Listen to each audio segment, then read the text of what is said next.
नाज़रीन अस्सलाम वालेकुम। सियासत टीवी के खुसूसी प्रोग्राम खबर ख्याल में आपका खैर मकदम है। मैं मोहम्मद रियाज अहमद और मेरे साथी सैयद सज्जादुल हसनैन। अस्सलाम वालेकुम नाज़रीन। हमेशा की तरह आपके सामने अहम खबरें लिए हाजिर हुए हैं। नाज़रीन, आप अच्छी तरह जानते हैं कि हम जो खबरें आपके सामने पेश करते हैं वो कल के अखबारात की सुर्खियाँ बनती हैं। न सिर्फ सुर्खियाँ बनती हैं बल्कि उन खबरों को इलेक्ट्रॉनिक मीडिया गैर मामूली अंदाज में नशर करता है। इसी तरह सोशल मीडिया पर ये खबरें वायरल होती हैं। बहरहाल नाज़रीन, जहाँ तक आज की खबरों का सवाल है तो आप अच्छी तरह जानते हैं कि एक ऐसा नौजवान है जो वज़ीर-ए-आज़म नरेंद्र मोदी से लेकर मोदी हुकूमत और मोदी हुकूमत के वज़रा यहाँ तक कि बीजेपी और बीजेपी के कायदीन को बेनकाब कर रहा है। बाल्फाज़ दीगर इन तमाम को वो नंगा करता जा रहा है। आप समझेंगे कि नंगा करने का मतलब क्या है, तो आपको बता दें कि इनकी जो नाकामियाँ हैं, इनकी जो बुराइयाँ हैं, इनके जो इक़दामात हैं, मुल्क दुश्मन इक़दामात, अवाम दुश्मन इक़दामात है, उन्हें बेनकाब कर रहा है। बहरहाल नाज़रीन, अब ऐसा लगता है कि ध्रुव राठी उस नौजवान का नाम है, 29 साल उसकी उम्र है और यहाँ गिरफ्तारी के खौफ से, यहाँ इंतकामी कार्रवाई के खौफ से वो जर्मन में मुकीम है अपनी अहलिया के साथ। ये जाट है, हरियाणा का रहने वाला है, लेकिन उसने ये बता दिया है कि हकीकी जो मुहिब वतन हिंदुस्तानी होता है वो हुकूमत हो या हुकूमतों के सरबराह हो, उन्हें ललकार सकता है, उन्हें ये बता सकता है कि जो तुम काम कर रहे हो वो मुल्क दुश्मन है काम और वो अवाम दुश्मन काम है। तो बहरहाल नाज़रीन, आपको बता दूं कि बीजेपी वाले जो हैं फिल वक्त ध्रुव राठी के बहुत ज़्यादा खिलाफ हो गए हैं, उसके मुखालिफ हो गए हैं और उसके खिलाफ बकवास करने लगे हैं। और इन बकवास करने वालों में आपको बता दूं कि मरकज़ी वज़ीर रिजिजू भी शामिल हैं, जिन्होंने कहा था एक मरतबा कि बीफ जो है यानी गाय का गोश्त खाने में कोई बुराई नहीं है और शुमाल मशरक़ी रियासतों में गाय का गोश्त यानी बीफ खाया जाता है, लेकिन बीजेपी को हिम्मत नहीं है कि वहाँ पर बीफ पर पाबंदी आयद करे। और दूसरी बात यह है कि ध्रुव राठी के बारे में मैंने जैसा कि आपको बताया है कि वो हर किसी बदनुमान को, करप्टेड को नंगा करके रख देते हैं। तो आपको बताना ये ज़रूरी है कि उन्होंने रिजिजू से ये भी सवाल किया है कि आखिर किस बुनियाद पर वज़ीर-ए-आज़म नरेंद्र मोदी की हुकूमत और बीजेपी ने जो बीफ ट्रेडर्स है उनके साथ या बीफ प्रोड्यूसर्स है उनके साथ या उनके एहतियात इलेक्टोरल बॉन्ड्स की शक्ल में क्यों कबूल किए, जबकि वो आवाम के सामने बीफ खाने वालों के खिलाफ बात करते हैं और फिर इलेक्टोरल बॉन्ड्स की शक्ल में मिलने वाले एहतियात की जब बात आती है तो वो बीफ प्रोड्यूसर्स कंपनीज जो हैं उनके साथ मामला तय करते हैं, उनके एहतियात कबूल करते हैं। तो इसका मतलब दाल में कुछ काला है। तो बहरहाल नाज़रीन, आपको बता दूं कि ध्रुव राठी ने कई एक सवालात रिजिजू से किए और ऐसे सवालात किए, मैं समझता हूं कि रिजिजू तो दूर की बात है, वज़ीर-ए-आज़म नरेंद्र मोदी और अमित शाह भी उन सवालात के जवाब देने में यानी घबराएंगे। और आपको ये भी बता दूं कि खुद को शर्मसार महसूस करेंगे, खुद को एक अजीब व गरीब हालत में वो पाएंगे। लेकिन नाज़रीन, जहाँ तक ध्रुव राठी का सवाल है तो आपको बता दूं कि ध्रुव राठी जो हैं वो उनके सब्सक्राइबर्स जो हैं एक यूट्यूबर हैं और ब्लॉगर हैं और उनके बारे में आपको बता दूं वो एक्टिविस्ट भी हैं और फिल वक्त उन्होंने वज़ीर-ए-आज़म नरेंद्र मोदी से लेकर वज़ीर दाखिला अमित शाह और बीजेपी हुकूमत और बीजेपी के नाक में दम कर दिया है। और ऐसा दम कर दिया है कि ये बीजेपी कायदीन उनकी हर बात पर तलमला उठते हैं, तड़प उठते हैं, लेकिन वो उनकी पहुंच से बाहर है, वरना उनका क्या अंजाम होता, ये सवाल हम करते हैं सज्जा साहब से। जी देखिए, जैसा कि आपने कहा है, यकीनन आज के दौर में जदीद ज़माना है। मीडिया को जब आपने जो है हाईजैक कर लिया या फिर गोदी बना लिया, गोद में बिठा लिया मीडिया को, तो फिर जो है देखिए हक बात कहने वाला कहीं ना कहीं से निकल ही आता है। जी हाँ, बिल्कुल। हाँ, लोगों ने कहा कि जब छूट के पाँव नहीं होते तो हक के भी जो है पर नहीं होते। और लोगों ने कहा कि हक को कोई रोक नहीं सकता है, चाहे आप लाख दबाने की कोशिश कर लें।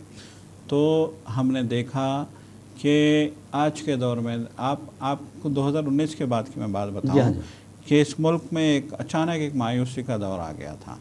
मीडिया, जो कौमी मीडिया के जो इदारे थे, वो अचानक जो है उनका झुकाव पूरी तरीके से जो है मोदी और इस सरकार की तरफ हो गया था और इस सरकार की हर छोटी से छोटी बात को जो है बढ़ा चढ़ाकर पेश किया जा रहा था और इस सरकार की बड़ी बड़ी गलतियों को जो है छुपाया जा रहा था। बल्कि ना सिर्फ छुपाया जा रहा था, बल्कि अगर कोई अपोजिशन का लीडर सरकार के ख़िलाफ़ आवाज़ उठाता या हुकूमत में मौजूद किसी वज़ीर के ख़िलाफ़ आवाज़ उठाता तो ये जो है बौखला जाते हैं और ये जो है पूरी तरीके से ऐसा शोर मचाने लगते, चील कौवों की तरह शोर मचाने लगते और उसको झूठा साबित करने की पूरी कोशिश करते। देखिए, हमेशा कहा गया है कि झूठ इतनी ज़ोर से बोलो कि वो सच नज़र आए। ये मतलब एक झूठों का जो है कॉन्सेप्ट है, जबकि झूठ आप कितनी भी ज़ोर से बोलिए वो सच साबित नहीं हो सकता। तो लेकिन इन्होंने सोचा था कि जो है झूठ को 100 बार बोलोगे तो लोग उसको कबूल कर लेंगे। इसी चक्कर में जो है मीडिया को ख़रीद लिया गया था। लेकिन इस मायूसी के दौर में एक रोशनी की किरण बन के जो है दो लोग उठे थे। एक तो रवीश कुमार थे जो एक कौमी चैनल से जो है अपनी आवाज़ बुलंद कर रहे थे और अपने प्राइम टाइम के ज़रिए वो एक नया इनकलाब बर्पा कर रहे थे और उन लोगों को बता रहे थे कि उनको किस तरीके से हिंदुत्व के नाम पे ठगा जा रहा है, किस तरीके से उनको हिंदू मुसलमान के नाम पे ठगा जा रहा है, किस तरीके से उनकी जेबें काटी जा रही हैं और किस तरीके से ये सरकार जो है अवाम दुश्मनी का काम कर रही है। तो आपने भी देखा कि फिर जो है एक मसनूई जो है एक फ़र्ज़ी जो है कंपनियां कायम की गई और उन फ़र्ज़ी कंपनियों के नाम से एनडीटीवी को जो है ख़रीद लिया गया। बाद में मालूम हुआ कि ये तो जो है अडानी की कंपनियां थी जिन्होंने जो है एनडीटीवी को ख़रीदा और फिर रवीश कुमार को एनडीटीवी छोड़ना पड़ा। तो बहरहाल रवीश कुमार ने जो है यूट्यूब का सहारा लिया और फिर अचानक हम देखते हैं कि एक नौजवान जो है इसी जो है अंधेरे में उम्मीद की किरण के तौर पे उठता है और वो अपनी जो है पूरी तरीके से हम ये कह सकते हैं कि जो है दलाइल से भरी बातों के ज़रिए जो है दुनिया को चौंका देता है। वो हुक्मरान जमात के लोगों की कमज़ोरियों को और इस मुल्क में होने वाली जो है नाकामियों को और इस मुल्क के हालात को लोगों के सामने जो है पूरी दलीलों के साथ लाने के लिए मेहनत शुरू कर देता है। आज हम देख रहे हैं कि ध्रुव राठी के जो है लाखों सब्सक्राइबर्स हैं, मिलियनों व्यूज़ उसके जो है आज देखे जाते हैं। 1 घंटे में उसका वीडियो जैसे ही आएगा, 1 घंटे में आप देखेंगे कि 1 मिलियन, 2 मिलियन, 3 मिलियन व्यूज़ उसकी जो है शुरू हो जाती हैं। मतलब ये कि एक नौजवान ने सच का बीड़ा उठाया और आपने देखा कि उसने कैसा इनकलाब बर्पा कर दिया।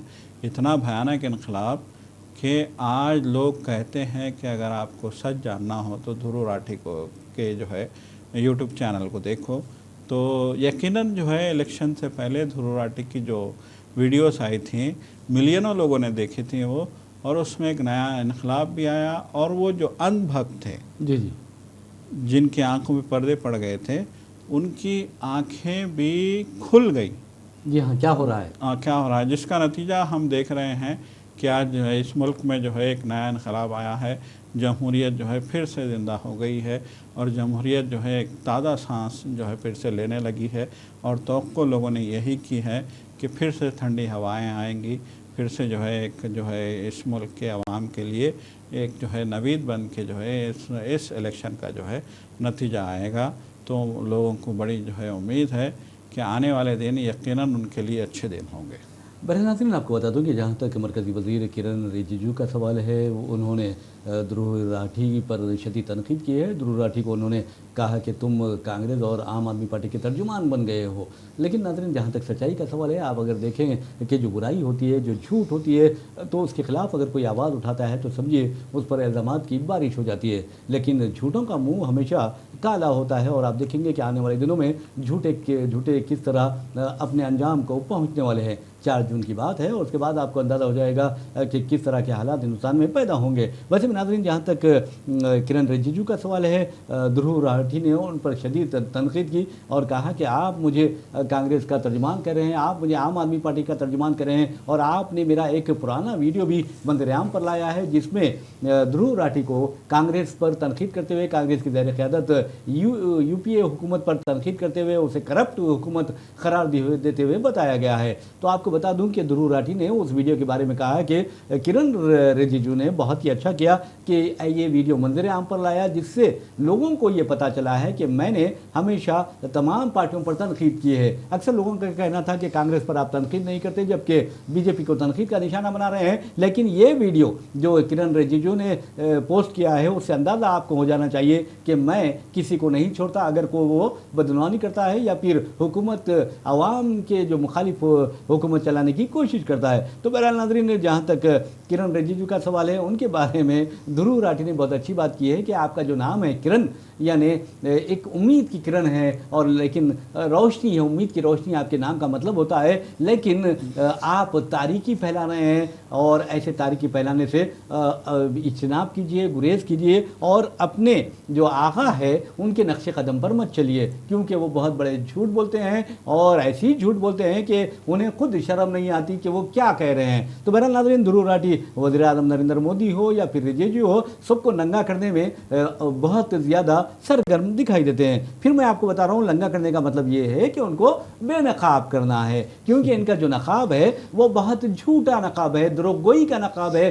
कज़्ज़ाबी का नकाब है, और आप देखेंगे कि झूठ का नकाब है, मक्कारी का नकाब है, और हिंदुस्तान को तबाही व बर्बादी की तरफ ले जाने का नकाब है। और यकीन मानिए, अगर कोई, चाहे वो कोई किसी ओहदे पर फायज क्यों ना हो, अगर वो मुल्क को नुकसान पहुंचा रहा है, अवाम को मजहबी खतूत पर तकसीम कर रहा है, तो वो समझिए कि कभी भी वो मुल्क का चाहने वाला नहीं हो सकता, मुल्क से मोहब्बत करने वाला नहीं हो सकता। बल्कि जो चीन और पाकिस्तान चाहते हैं हिंदुस्तान का हाल हो, वही ये लोग चाहते हैं, ये अनासिर चाहते हैं। तो ऐसे अनासिर से चौकस रहना चाहिए। और हम ध्रुव राठी को और रवीश कुमार को सलाम करते हैं कि उन्होंने एक बेड़ा उठाया है सच्चाई का। और आप याद रखिए कि सज्जाद साहब ने भी कहा है कि ध्रुव राठी की मकबूलियत में बड़ी तेज़ी से इजाफा हुआ है, झूठ के लिए नहीं बल्कि सच्चाई के लिए हुआ है। और उनके जो सब्सक्राइबर्स है आपको बता दूं, और उनके जो वीडियोस के व्यूज़ है, तो आपको बता दूं कि तकरीबन 4.1 बिलियन सब्सक्राइबर्स हैं। जुमला उनके 4.1 बिलियन, सज्जाद साहब कोई मामूली बात नहीं है। 4 अरब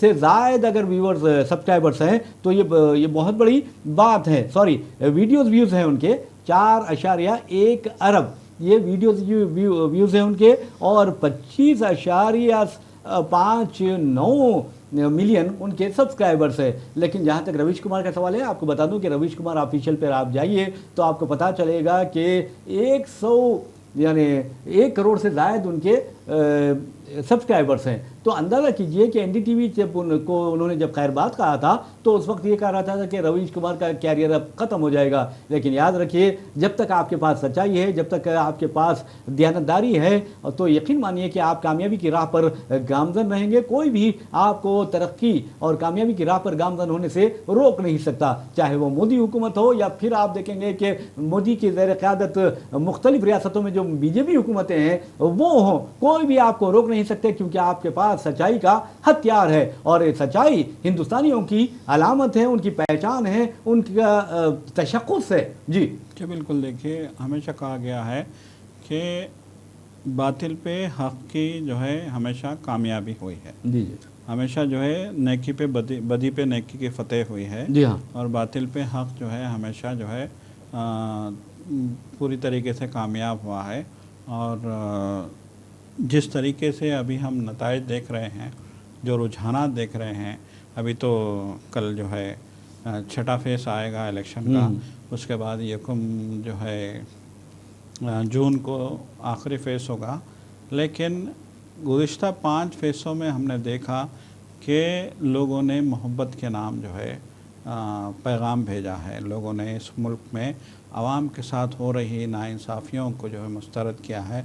लोगों ने कहा है कि इस मुल्क में जीने का सभी को हक़ है, गरीब को भी हक़ है, अमीर को भी हक़ है, हिंदू को भी हक़ है, मुसलमान को भी हक़ है, सिख को भी हक़ है, ईसाई को भी हक़ है। और जो है हर मज़हब के मानने वाले को इस मुल्क में रहने का हक़ है। ये मुल्क चमन है और इस चमन को चमन ही रहने देना चाहिए। चमन को उजाड़ने की कोशिशें कभी भी बारावर साबित नहीं हो सकती हैं। लेकिन आवाम का ये रुझान, आवाम का ये फ़ैसला या फिर आवाम का जो है ये जो बुराई के ख़िलाफ़ आवाम का जो इत्तेहाद है, ये जो है मौजूदा हुक्मरानों को रास नहीं आ रहा है, और फिर जब कोई हक़ की बात करता है तो ये आपे से बाहर हो जाते हैं। वो जो हम आज देख रहे हैं, जी जी जी, चाहे वो किरण रिजिजू की आप बात करें, मरकज़ी वज़ीर थे, उनको हटाया गया वजारत से, अहम जो है वजारतों से उनको हटाया गया।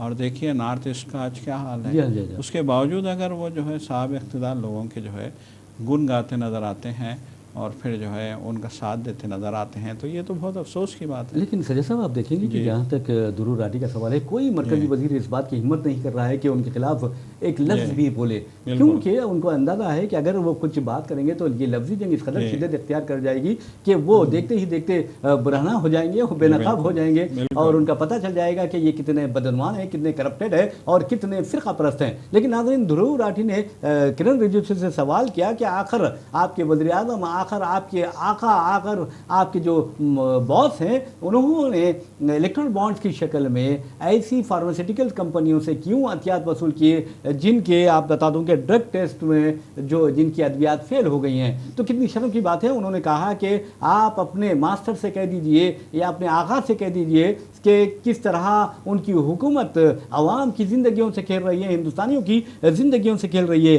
क्या आपको इस सुप पर शर्म नहीं आती? ये सवाल दुरूर राठी ने किया है। और मैं समझता हूँ कि जो दयानतदार होता है वो यकीनन बपांगे दहल ये सवाल कर सकता है कि क्या तुमको शर्म नहीं आती? अब तो मैं समझता हूँ कि कई ऐसे लोग पैदा हो गए हैं जो वज़ीर आज़म से भी यही सवाल कर रहे हैं। उसमें राहुल गांधी भी हैं जो ये कहते हैं कि क्या आपको शर्म नहीं आती? तो कहने का मतलब ये है कि दुरूर राठी ने आपको बता दूं कि रिजिजू को और उनके मास्टर को, उनके आगा को ये मशवरा दिया है कि कम से कम दयानतदार बनने की कोशिश कीजिए, क्योंकि अगर आप दयानतदार नहीं बनेंगे तो फिर कब तक बेईमानी और मक्कारी से काम करेंगे। इस तरह की बात उन्होंने कही है। उन्होंने ये भी कहा है कि आप लोगों को ऐसा कुछ करना चाहिए जो मुल्क के मफाद में हो। मुल्क के मफाद में नहीं होगा तो यकीन मानिए वो आवाम को के लिए बहुत ही तकलीफ का बायस बनेगा और मुल्क के लिए नुकसान का बायस बनेगा। उन्होंने कई सवाल उठाए हैं इलेक्टोरल बॉन्ड्स से मुतालिक और कहा है कि आखिर क्या इलेक्टोरल बॉन्ड्स यूं ही दिए जाते हैं, ये भी उन्होंने सवाल किया है। ये बिल्कुल, देखिए यकीनन ये सवाल अपनी जगह है। देखिए एक जाने पूरा मीडिया है जो मतलब एक नेशनल मीडिया जिसको कहा जाता है, बड़े बड़े इदारे ये मीडिया चलाते हैं, उनका जो है बड़ा बड़ा जो है उनका जो है पूरा नेटवर्क है, उनके साथ पूरी टीम लगी है। तो बड़े बड़े इदारों ने जो है मोदी के और मौजूदा सरकार के झूठ को छुपाने की कोशिश की, प्रोपेगेंडा करने की कोशिश की, लेकिन उनके सारे प्रोपेगेंडे ये एक दुरूर राठी के सामने जो है ढेर होते नज़र आ रहे हैं। एक यूट्यूबर जिसका ना कोई जो है बहुत बड़ा नेटवर्क है, ना कोई एक बहुत बड़ा चैनल है, ना कोई बहुत बड़ी टीम है, एक नौजवान यूट्यूबर अपनी जो है सच्चाई से, अपने दलाइल से मौजूदा सरकार को बौखलाहट से दो चार कर रहा है। और वो जिस तरह के जवाब पेश कर रहा है, जिस तरह की दलीलें पेश कर रहा है, जिस तरह के सबूत पेश कर रहा है, उसको झुठलाने की मौजूदा सरकार में रत्ती भर भी हिम्मत नहीं है। और दिलचस्पी की बात यह है सज्जा साहब, देखेंगे कि वज़ीर-ए-आज़म नरेंद्र मोदी की उम्र 74 साल है। 75 साल के होने के बाद से वो जिस तरह उन्होंने अडवाणी को और मुरली मनोहर जोशी को दरकिनार किया था, उसी तरह उन्हें भी दरकिनार कर दिया जाएगा। लेकिन अमित शाह का कहना है कि बीजेपी में ऐसा कोई उसूल नहीं है। सिर्फ ये उसूल मैं समझता हूँ कि अडवाणी और मुरली मनोहर जोशी के लिए था और बीजेपी के जो मोदी के जो मुखालिफिन हैं उनके लिए था। अब सवाल ये है कि 74 साल मोदी की उम्र है और दुरूर राठी की उम्र 29 साल है। ये 29 साल नौजवान 74 साल शख्स को, जो अपने आप को बहुत बड़ा शख्स समझता है, उस शख्स को लाजवाब कर रहा है और इंतहाई बेबस करके रख दिया है। तो ये बहुत बड़ी बात है और यकीन मानिए ये सच्चाई की ताकत है।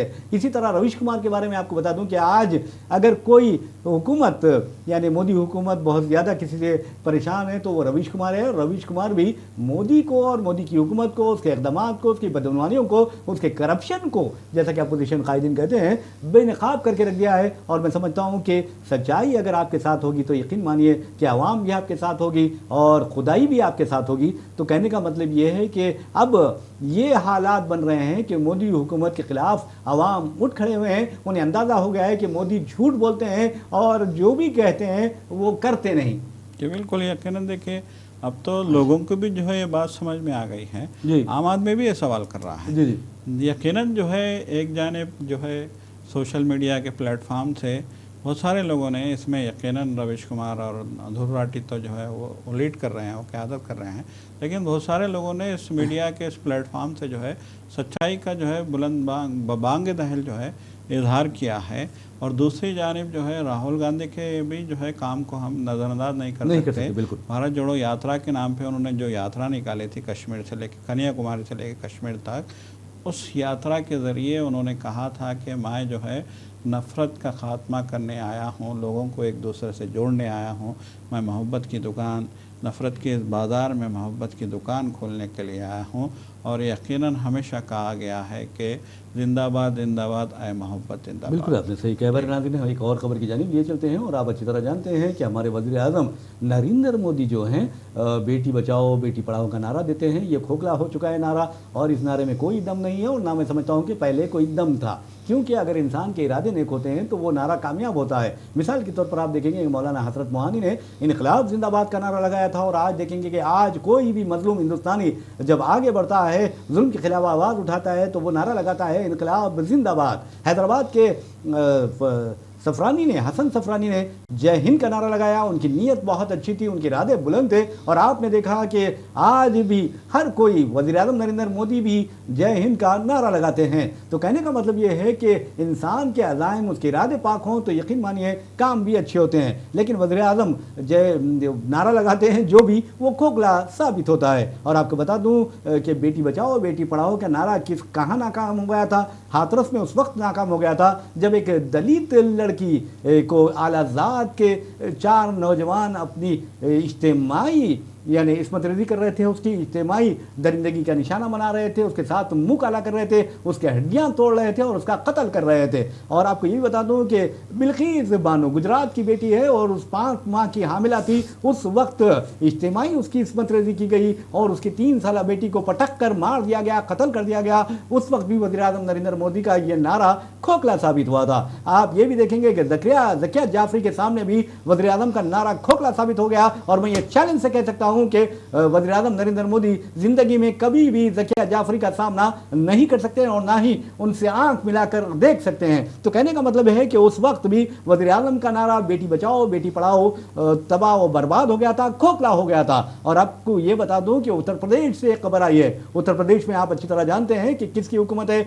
बीजेपी की हुकूमत है, योगी आदित्यनाथ की हुकूमत है। और वाराणसी वो पार्लिमानी हल्का है जहां से वज़ीर आज़म नरेंद्र मोदी उम्मीदवार है। तो बहरहाल उत्तर प्रदेश के एक शख्स को सिर्फ इसलिए सजाए उम्र कैद सुनाई गई है कि उसने 6 बच्चों का बाप रहने के बावजूद, 5 बच्चों का बाप रहने के बावजूद, जब उसकी बीवी हामिला होती है तो उसका पेट इसलिए चाक करने की कोशिश करता है कि कहीं उसमें बेटी तो नहीं है या फिर बेटा तो नहीं है। बहरहाल ये वाक़या पेश आया है 2020 को और अब अदालत ने उसको सज़ा दी है उम्र कैद की। और आपको ये भी बता दूं कि उस वक्त उसकी जो बीवी थी वो 8 माह की हामिला थी और उसने पेट छीनने की कोशिश की, ये देखने की कोशिश की कि क्या उसमें पल रहा बच्चा है या बच्ची है। तो आपने देखा कि एक मरतबा वो हमला करता है और दरांती से हमला करता है और उसके बीवी की जो आंतें होती हैं वो पेट के बाहर आ जाती है। वो घर से निकलकर भागना शुरू करती है और फिर किसी ना किसी तरह बच जाती है। और उस दरिंदे को बाद में पता चलता है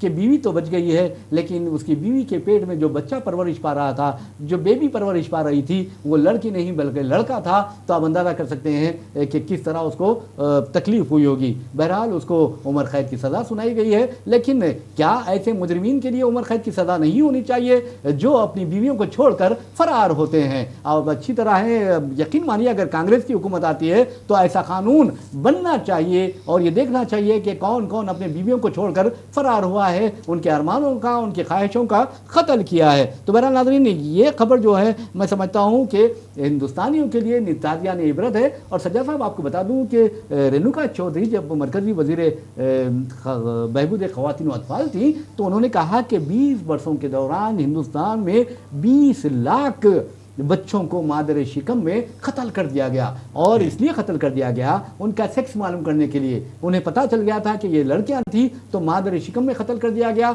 और जब वो पैदा भी हुई तो उन्हें मट्टी के घड़ों में डाल कर उस पर मट्टी डाल दी गई, यहाँ तक कि उन्हें किसी दरख्त पर धूप में बांध कर धूप में रख दिया गया और उन बच्चों का कत्ल हो गया। तो आप अंदाज़ा कर सकते हैं कि एक नहीं, दो नहीं, 20 लाख। तो क्या मोदी हुकूमत इस तरह के इक़दाम नहीं कर सकती हिंदू मुस्लिम की बजाय कि आप ये तरगीब दें आवाम को कि बेटियों को हकीकत में पढ़ाओ, बेटियों को हकीकत में बचाओ और उनसे मोहब्बत करो। यकीनन देखिए, बेटी बचाओ बेटी पढ़ाओ का नारा तो दिया था, लेकिन उस पर अमल नहीं किया गया, बल्कि उल्टा जो है बेटियों के साथ जो नाइंसाफ़ियाँ हुई हैं उसकी एक लंबी फहरिस्त है। आप इन 10 सालों में देखेंगे, वज़ीर-ए-आज़म कहते हैं कि 10 साल 2014 में हकीकी मानों में मुल्क आज़ाद हुआ है, लेकिन हकीकी मानों में 2014 के बाद जिस तरह के हालात आए हैं वो बड़े तशवीशनाक हैं, बड़े दर्दनाक हैं। किस तरह के जो है हालात हैं, अभी देखिए कर्नाटक में ताज़ा एक MP प्रज्वल रेवन्ना 2900 जो है वीडियोस निकलते हैं फहश निगारी के, या फिर जो है जिनसी हरासानी के, या फिर ख़वातीन को हरासा करने के और उनके जबरन वीडियोस बनाने के और फिर उनको ब्लैकमेल करने के। कितनी खौफनाक बात है कि एक MP और वो ऐसी पार्टी से वाबस्ता है जो BJP से अलायंस में है, उसका MP जो है इस तरह की हरकतें करता है, उसकी वीडियोस मंजर आम पे आती हैं और फिर वो जर्मनी फ़रार हो जाता है और वज़ीर-ए-आज़म के मुंह से एक लफ्ज़ भी नहीं निकलता। आज भी हिमाचल प्रदेश में वज़ीर-ए-आज़म की तकरीर चल रही थी, तो उस तकरीर में उन्होंने कहा कि जो है कांग्रेस या फिर इंडिया इत्तेहाद जो OBC SC ST की जो रिजर्वेशन है वो मुसलमानों को दे देगा। चूँकि हिमाचल प्रदेश में SC ST की जो है तादाद ज़्यादा है, ख़ास तौर पे कबायलियों के पहाड़ी लोग बहुत ज़्यादा हैं, तो वहाँ भी आप जाके वही हिंदू मुस्लिम के जो है राग अलाप रहे हैं। वहाँ जाके आप ये नहीं कहते कि हम SC ST को ये तरक्की देंगे, हम SC ST को जो है ये नौकरियाँ देंगे, हम SC ST को जो है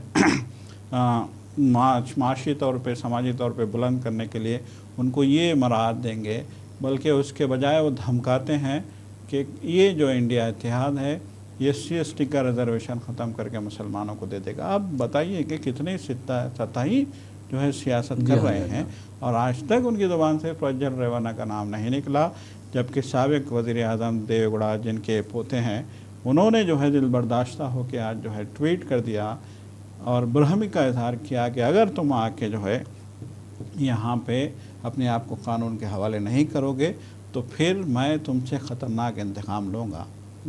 एक पोते का जो है दादा इस तरह का रिएक्शन दे रहा है और मुल्क का वज़ीर-ए-आज़म इस सिलसिले में कुछ भी कहने को तैयार नहीं है। बिल्कुल आपने सही कहा है। पर नाज़रीन, इसी के साथ हम अपना प्रोग्राम खबर ख्याल इख्तिताम को पहुँचाते हैं। मुझे मोहम्मद रियाज अहमद को और मेरे साथी सैयद सज्जादुल हसनैन को इजाज़त दीजिए। इंशाअल्लाह फिर मुलाकात होगी, फिर बात होगी। तब तक के लिए अल्लाह हाफ़िज़।